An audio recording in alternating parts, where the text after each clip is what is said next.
Hello and welcome to A Slice of Pie, the news-ish show that we do on this channel occasionally. And if you are returning, welcome back. And if you're subscribed, thank you very much for subscribing.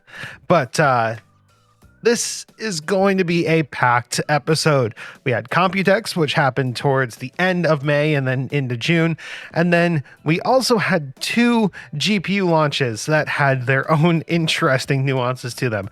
So it's not really rumor season anymore. We're in full-blown swings of everything. So let's get right into it. So let's start with the GPU stuff, because that's kind of the easier thing to tackle, because Computex, it was dense this year. So much like I called in A Slice of Pie last month, the 4060 Ti has launched, and they announced both the 4060 and the 4060 Ti. And the 4060 Ti might be one of the worst GPU launches in years, and that's saying something. Not because it didn't have stock, not because it is a completely useless GPU, but because it's way too expensive for what it is. It's got 8 gigabytes of VRAM. It's got 8 lanes of PCIe, and well, you can buy a 6750 XT for a lower price, and it's a comparable bit of performance. The biggest problem for this GPU is the fact that it's coming while AMD is slashing prices of their previous generation.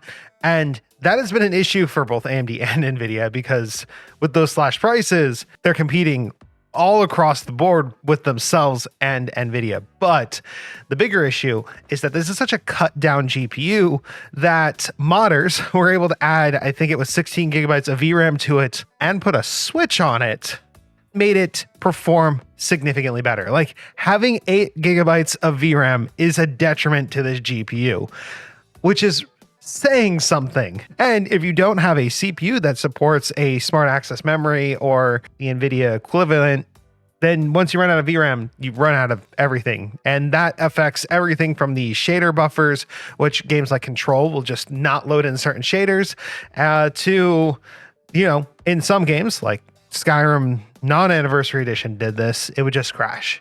So it's shocking to see a $400 GPU with 8 gigabytes of VRAM that is this cut down. Now, there is going to be a 12 gigabyte version that is coming out sooner, but it's $100 more, so it's $500 for that version. Let's move on to the other GPU that got announced and launched, the RX 7600, which AMD slashed the price last minute to just $269. Nice. But at that price, it's kind of cool. It's a bit of a tough sell again, because AMD's own GPUs, for like $300, you can get a GPU that's better than that. So yeah, I mean, at some point, this low power GPU is going to be, you know, the only option that you have at that price point as the other things start to phase out. Now, the price is a lot more palatable at $269, but again, there really wasn't much generational improvement, and I kind of saw this coming. Like, I'm gonna call AMD out on something. The 7900 XT should have been the 7800 XT. Like, that should have been the naming scheme. It should have been the 7800, and the 7700 should be, you know, below. And like, right now, the stock does not make any sense. You've got one GPU at $269.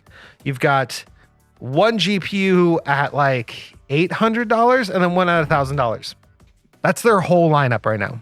And it's a little ridiculous. Personally, I like my 7900 XTX. I've been using it constantly, but I'm not going to sugarcoat it. This generation is pretty wacky when it comes to pricing, naming, everything. It's going to be a very weird one to look back on. Let's talk about modders and Skyrim, because they're awesome people. Now, if you don't know, I do have a modded Skyrim Let's Play series on my second channel that I keep tame, but admittedly, I've used a lot of crazier mods. Like, the reason that mod list even exists the way that it is, it's Steam Deck compatible, so I can take it between my Steam Deck and my PC. And ironically, because I started playing it on that channel, I haven't been able to play it on my Steam Deck.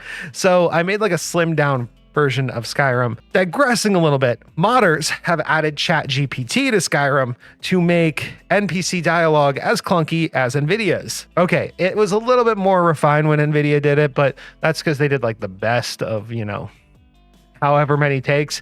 ChatGPT can actually go ahead and script entire characters' events, backstories, conversations, and everything in this mod.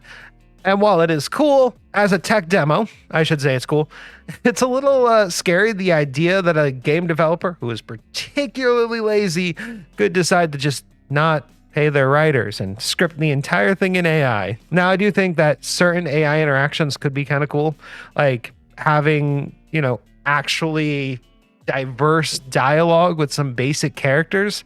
But modders have kind of already did that in Skyrim and have proven that, yeah, you could have like dialogue trees that go on for, as long as a novel if you really wanted to. RGB software is one of the most complicated things that PC gamers have had to face in the last couple years.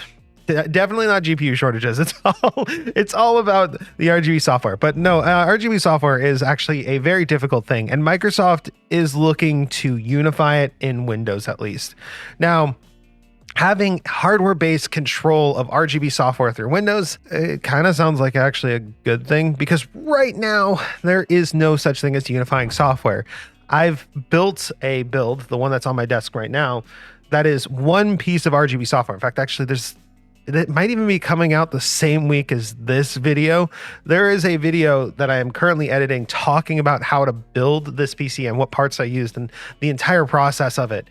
And it seems stupidly simple in that video, but I think back to the time that I did it wrong, and there's just so many mini pitfalls that you can fall into, like using an Asus motherboard that can screw the entire thing up. So for the most part, having the at least idea being worked on by Microsoft to have a unifying piece of software is a good idea. Having a unified thing is a good idea.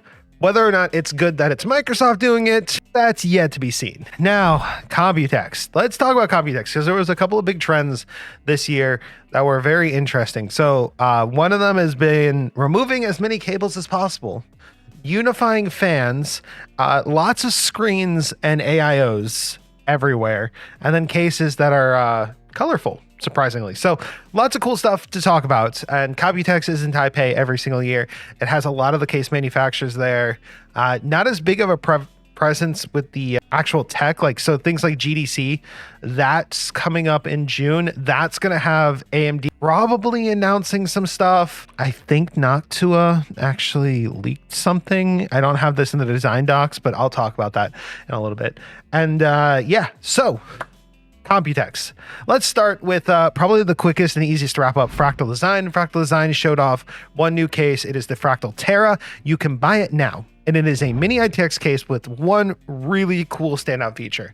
The centerpiece of the sandwich style PC case can actually move one way or the other depending on if you need more CPU or more GPU cooling.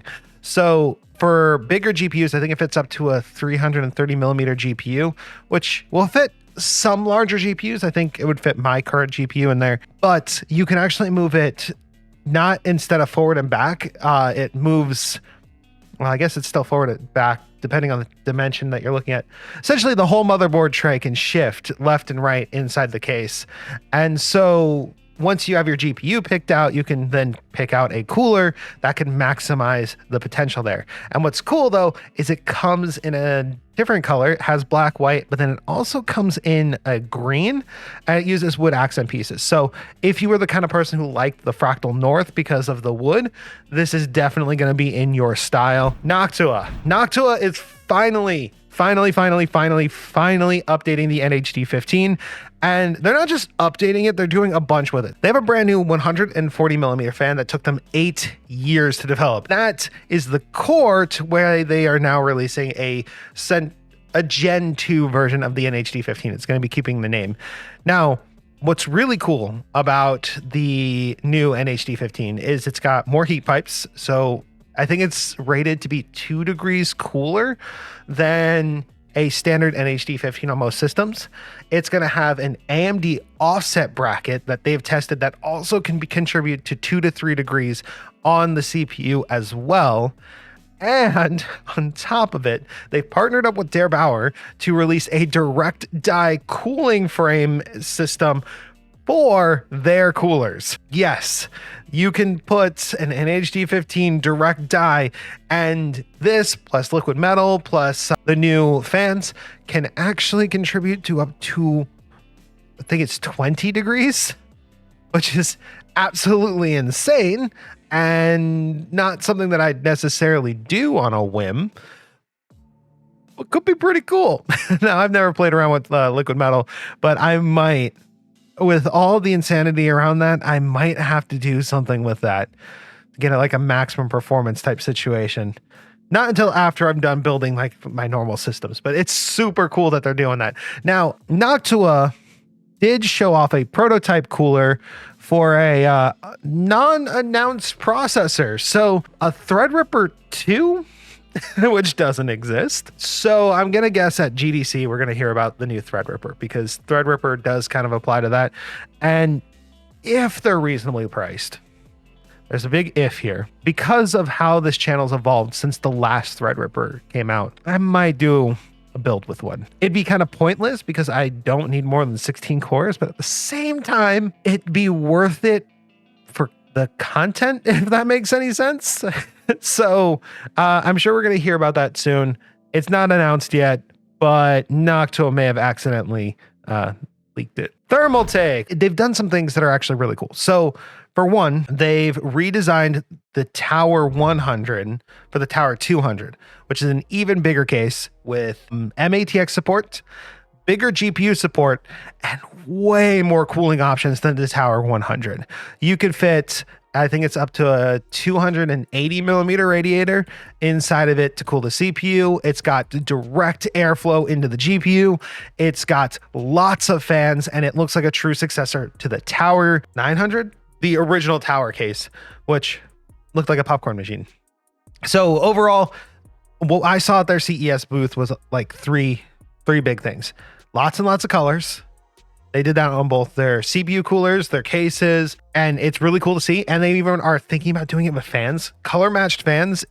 Thermaltake, you really should do that. That's really cool. Their CTE C700 looks pretty cool. It could do up to 2 360s on the side and then a 240 on the bottom.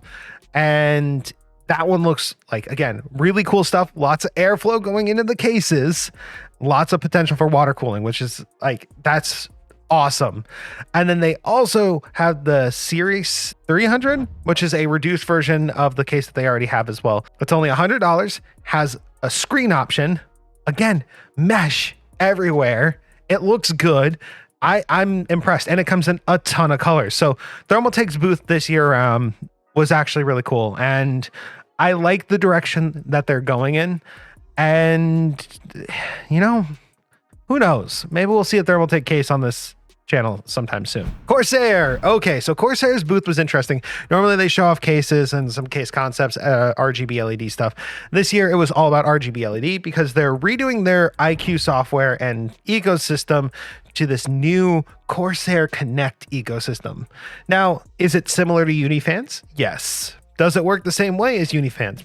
Yes. Does it have some features that are actually cooler than Unifans? Yes. So one of the things that they've actually done is they've looped everything into the same ecosystem. So because they make all of it, they've made it so that AIO, pump, reservoir, combo units can link into the same one as fans, and all of it connects into a single box that is much smaller than the original boxes, and it connects using like one cable. So an easy to hide cable, which is actually really, really cool. So it's really nice to see. And honestly, I'm kind of excited for it, mainly because building an all Corsair PC has been something that I've had on my bucket list to do.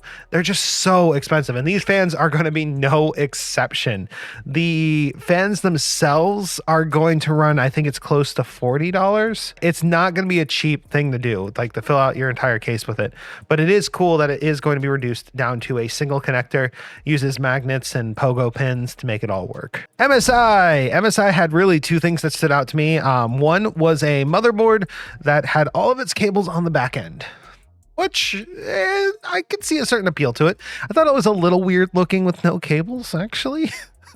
I don't know. I might be one of those weirdos who actually likes PCs with all their cables, but they showed that off. It was an interesting concept, but I see a couple pitfalls, like what case does it go in? And while MSI does make cases, I can only see something like that working with mass support and adoption, and I don't think that it's gonna happen, particularly because Asus also showed off a very similar thing, except theirs was even more integrated. It had a GPU that also plugged into the motherboard. It was really weird. And then Asus's one did get showed off at Thermaltake's booth in their case. They had like concept versions of their cases with the rear cables.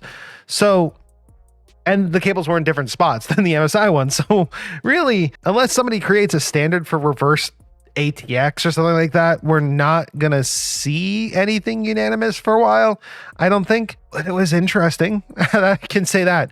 Now, they did have a couple of really cool cases. One of the cases that they showed off, though, had some features that is just like, okay, I could see that working. So it's the Gunyear concept case. It has a GPU vertical support bracket by default, and it also has a GPU support beam that if you rotate it in the standard layout, you can actually support the GPU. All cool stuff. But then it also has like 80 millimeter fans that are positioned at the front and back of the GPU to like channel air outside of the case, which for a vertical GPU mount would be kind of cool.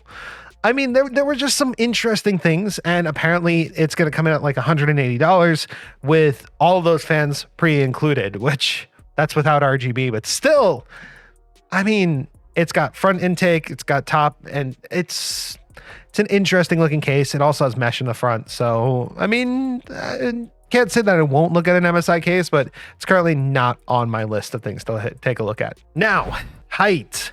Hyte has one thing I'm really excited for, and one thing I'm not really, I could care less about, but I do want to talk about it. So, Hyte is actually going to be releasing RGB software that synchronizes RGB software, but it does one cool thing. So the Hyte RGB Nexus software, which is currently in early development, still being worked on, is my dream RGB software.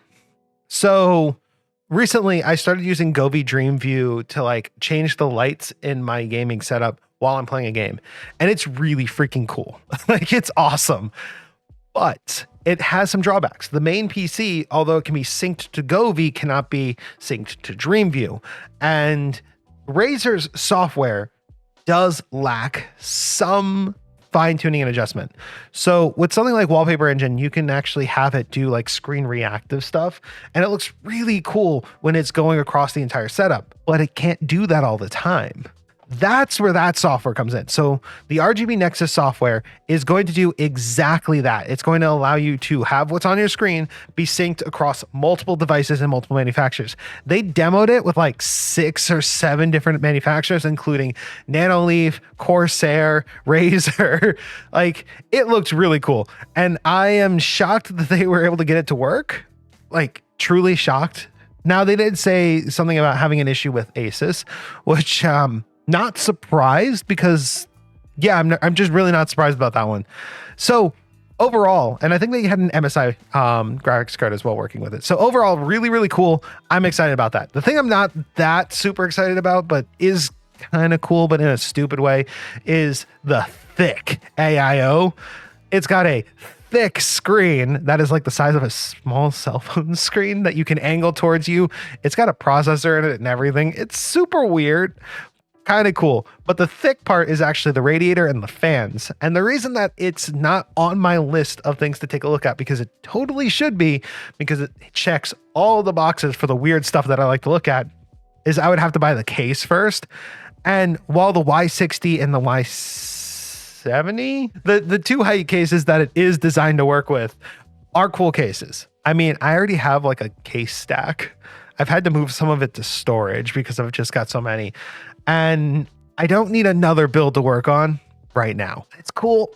And I'm, again, not ruling anything out. I could take a look at it in the near future. The thick AIO, though, is pretty cool, just not something I'm going to commit to yet. Cooler Master had a couple of interesting things at their booth and a couple of things that they didn't have at their booth. So if you didn't see the Linus Tech Tip video, which I advise watching that one first, he made an absolute mess out of the Cooler Master booth as he transferred over a framework laptop into the new Cooler Master case, which they had on hand, but they weren't demoing. That happened, but that's outside of anything that was actually at their booth. They did have the Ncore 100 Max, which includes a PSU and an AIO, and it's an all-in-one mini ITX solution. And it is pretty much a Corsair 1 or an NZXT H10, but just Cooler Master. And it actually looks pretty cool. It comes in two colors. It comes in a copper color and a sort of bluish green jade-ish color. I think they were calling it jade or matcha, something like that. There's a lot of cases that were being called jade and matcha, so I might be just mixing them up. Point is, it's actually a really interesting looking case, a nice, easy to work in mini ITX case. And I'm sure there's going to be 1,000,001 people who make videos like, oh, look, I made an Xbox Series X. They are updating the Cube, spelled with a Q, 500 with a brand new case that actually looks like it might be pretty good. Now, the Cube, if you haven't seen it before, is that one Cooler Master case that was like, not really a cube, but it was a mini ITX case. It fit... That's the best way to describe it. I'll put it up on screen. The new one, much more colorful looking, comes flat packed and has holes everywhere for airflow, which thank goodness, because that thing got warm in the past. So just by drilling a bunch of extra holes, yeah, that's going to be perfect. And it looks like it might actually be kind of cool and impressive. So nice condensed case. Finally, the XL version of the O11D Evo is coming out. That is Lian Li's case that allows you to orient the GPU in a couple different ways, make it like so that there's like nothing blocking airflow going top to bottom, which is really cool. It's a very, very interesting case. And I did build in the O11D XL. So maybe at some point, now I don't plan on doing a high-end water-cooled build that is not in the NR200P anytime soon, but it could be a fun build nonetheless. But if you didn't have enough O11s, they also have the O11 RGB and the O11 Vision. Now the O11 Vision is 3 panels of tempered glass. Yep, they added an extra panel of tempered glass and they meet all in the same spot, which is crazy. So the top, the side, and the front are now all tempered glass, which reduces your number of radiator mounting spots by 1, but that glass is a mirror. So that's kind of cool. And that being said, that is for a very specific kind of build, and your cooling decisions are going to be built around that case instead of that case being built around cooling, as opposed to the O11 RGB, which is really just an O11 with more RGB. And the way that they achieve that is by adding an RGB rim light to the top. I mean, it's kind of cool in a weird way, but it is kind of cool. So yeah, I mean, O11 RGB. But there was actually some interesting stuff at the Lian Li booth. So the SUP 01 is a very interesting case design where the GPU is in the front of the case where your fans typically go, and the exhaust is in the back panel of the case. So not where it traditionally is, but like in the actual back. And then it fits like 2 360s if you wanted to back there. Really weird design, but I kind of dig it for just how unique it actually is. And I don't know, maybe having all of your exhaust coming out the side is a good idea. And then they went crazy and added screens to the Uni fans. Now, I actually have Uni fans in here testing right now, actually. I just finished, in fact, that's where the lights are, unboxing the fans and like getting my first impressions on assembly and everything. And I'm going to actually be swapping them into the case sometime soon and doing like in-depth testing, which is new for us, for fans. But they've added screens of all things to them. And that allows them to have animations that go across the screens if you wanted to. I mean, I like the idea of the AIO pump screens. I think they're cool, but having that many might be a little ridiculous. And I can only imagine how much GPU drain would come from having all of those screens. Imagine having like one on the side for your side panel, one on each of your fans, and then like the one on the AIO. Oh my goodness. Now, speaking of AIOs though, Lian Li is coming to market with the Galahad 2, which is an Asetek design, but does have a screen on it, which I kind of want. After talking about all the screens, I kind of want the one with the screen, you know? But then they also have two that they have their own pump block design. One has a thicker radiator fin stack. So the radiator itself is the same size, but the surface area is almost twice as much. And then a standard one. And they all look pretty good. I mean, Lian Li makes some pretty high quality products. They use like the aluminum in their design. And overall, I mean, yeah, their products just look nice. Okay, so I had to cut in here because something happened after I recorded all of Slice of Pie, and that was Apple announced their VR AR headset and everything that actually entails. And it's fascinating because Meta has been trying to make a professional VR headset for a while, AR headset really. And now Apple has successfully done it. Now, there are a couple really weird things. For one, it does not come with controllers. There is no controllers for it whatsoever, actually. All the gestures are controlled by using your eyes through eye tracking and a hand gesture to activate the task. Believe it's a pinch, which could seem kind of natural. And fellow YouTuber Thrill actually tested this using the Meta Quest Pro. And it works. In fact, actually, Meta could easily steal this before Apple even comes to market. But that's not going to put them in the same competition because the specs on this thing are absolutely pro grade. So the display itself is a 4K resolution per eye, which is kind of insane.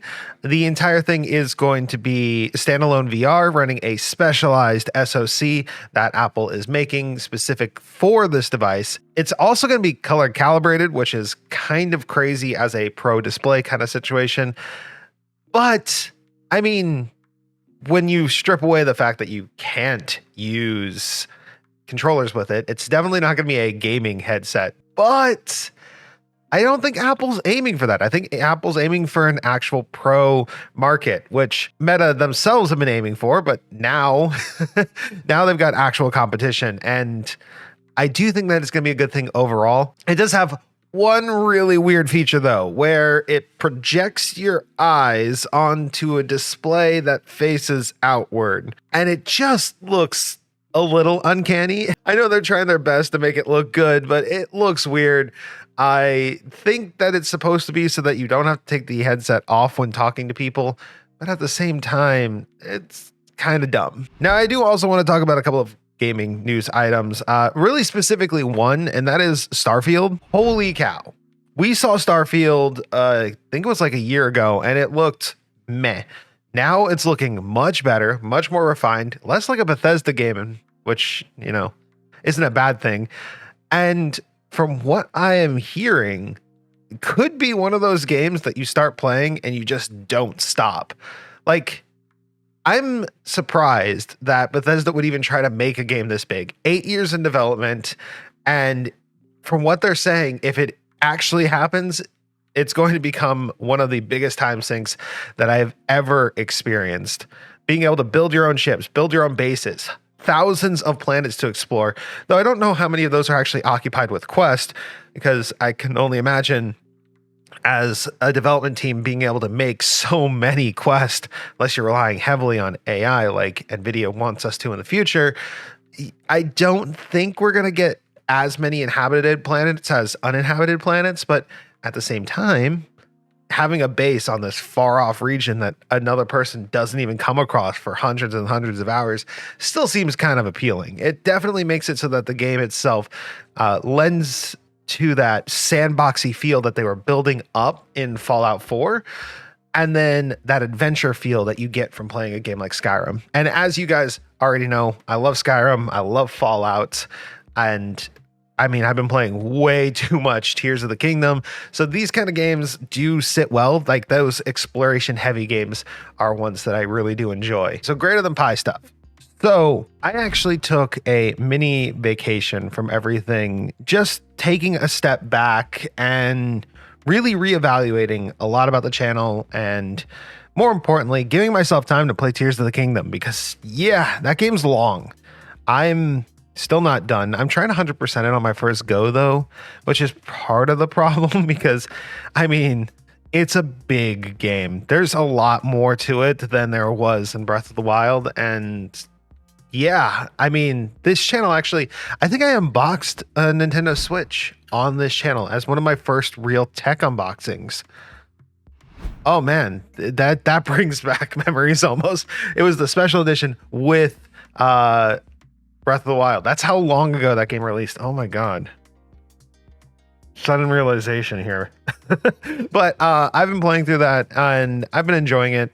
And I also needed a bit of a break. I was kind of burning myself out worrying about everything. And it's funny because I usually take breaks right after a big hit video. And you guys have kind of sent a very clear message with the 7900 XTX video. And that is that you want more of two things or one of two things. And I'm just going in both directions because it's easier than trying to figure out exactly what I need to do. Either one, you guys want more GPU content, which already working on it. We've got the Intel GPUs in the pipeline. We've got more AMD GPUs in the pipeline. And I'm even thinking of going back a generation, actually grabbing a flagship from AMD. So we're going to definitely be doing that stuff. I think the other direction that we really need to go in is more technical. So I think that we fit into a very different spots than a lot of the other tech channels. So you've got your super technical, which is like your Gamers Nexus. And then you've got like your super high budget comparisons. So like multiple different products, multiple different types. And that's usually like your hardware unboxed or even your hardware Canucks. We don't have the budget to do massive comparisons like that. We definitely don't have the time to go nearly as deep as Gamers Nexus, nor do I think I can maintain the retention as much as Tech Jesus can. And I don't want to water everything down to the same level as like a Linus Tech Tips. And I think chasing that kind of high output, high speed content would be detrimental to us as a channel. The videos that have done the absolute best on our channel in the last year have been videos that have been a bit more technical, that go a little bit more in detail. And the unboxings that did the best were the ones where we unboxed it and then we tested it in the same video. And I think that that is the direction that I want to go going forward. Like no more just straight, here's the product being unboxed. I'm thinking the direction that I want to go is to actually start incorporating testing into just about every video that I have, which means I have to come up with ways to test certain things. Like if I'm building a custom keyboard, how does one test a custom keyboard other than the sound test? Or if I unbox, say, a CPU cooler, we need to start testing those. Fans, we're doing fan testing. But I do want to approach it from a different angle than, say, the aforementioned other YouTubers. Because if I'm doing more of the same, I'm not going to do well.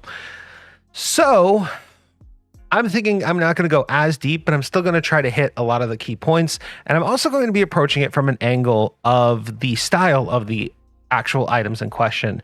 So something that I've always taken issue with I'll be honest, Gamers Nexus content is more often than not, it's performance above all else, and aesthetic is thrown to the wayside. And I understand that. Like, if you want the absolute best of performance, you're going with Noctua fans, which have a certain appeal to them, but aren't necessarily the most aesthetically pleasing. if you're going for pure aesthetics, you might pick a fan that's not going to perform nearly as well. So I'm going to be approaching it from how easy is it to actually install? What does it look like after it's installed, RGB software and all? And more importantly, how compatible is it with other RGB software? And how does it actually perform? So the first set of fans that I'm actually testing are the Lian Li L-Connect 2 version 2 fans. And I mean, they're very pretty. They're not bad performers, but on a couple of those points, they definitely don't strike nearly as high as the EK Vardars, which I was using prior. But ease of installation is its own special thing. So we're going to actually start hitting all those points. We're going to hit them with air coolers, AIOs. You know, we're going to actually approach it from the actual use case of using it in your system because you want something that looks good. And I think that's going to be a different angle that we can actually approach. So yeah, we've been kind of like nailing down that. Decibel testing is something that we're going to be doing, case ambient checks for the fans themselves as well. How will they disperse heat inside the case? All sort of things that other places are testing for, but we're going to find a way to condense it into a way that it's pretty deliverable, hopefully. So yeah, I've been working on that. I've been working on figuring all of that out. I've also been planning out the upgrade for the test system because we are going to be moving to AM5. I think I told you guys last year. I'm still moving there. We're going to change the case and we're going to change the default fans. We're going to pick out an AIO to be the default AIO. And we're going to select a default GPU. And that's going to be the default configuration. And then from there, we'll change one thing. It'll be changing the GPU to do GPU testing. It'll be changing the CPU to do CPU testing. It'll be changing the memory if we wanted to get into memory testing. But the main idea is that there'll be one system with everything that is like built up for that one purpose. And then there's actually a separate system that's being built soon, which is going to be a condensed gaming PC. Now, originally I was going to use the NR200P. I'm not using the NR200P anymore. There's actually a case coming out very soon. That video doesn't actually have any real testing because I don't have the hardware for it yet. But case videos are going to be interesting. How does one test preliminary case videos without... I'm going to have to get a set of hardware for like each case size. I do like a build in that case after unboxing it. Unbox build test. That could actually work probably. It'd definitely be different. But that video does not have a PC in it yet because I'm actually building that PC, and that PC is actually what some of these components that I'm testing now are going to end up in, which is great. But the reason I didn't go with the NR200P for my personal build is the NR200P is going to be a project PC. It's going to be an all liquid cooled loop. And I have some thoughts about liquid cooling that I think I'm going to also probably talk about at some point, where there's a time and a place for it. And in a PC that you plan on changing hardware is definitely not the time or place. So yeah, there's a lot going on. I also had to replace my mouse. I know it looks identical because I ended up with another Basilisk, but it's the Basilisk V3 is what I think I ended up with. And I'm a little disappointed that my V2 died so quickly, but you know, it died in a stupid way. It's all in the video. So there's videos happening, and I'm back and I'm refreshed. I still haven't beaten Zelda, so I still have that to look forward to. But that is where we're going to end it today, guys. Thank you so much for watching. If you enjoyed watching this, consider giving a like. I appreciate every single one of you guys who stay to the very end. You guys are like the true champions. And I really do hope to see you in the next video where we're going to be doing the things that we were talking about. There might be some old unboxings, some old testing videos that I'm still going to have to cut together, but I am committed to making better content for you guys. It may be a little slow on the roll, but that's okay. I think as long as what comes out I'm proud of, then it doesn't matter how long it takes. I'll see you in the next video. Wolfie, out.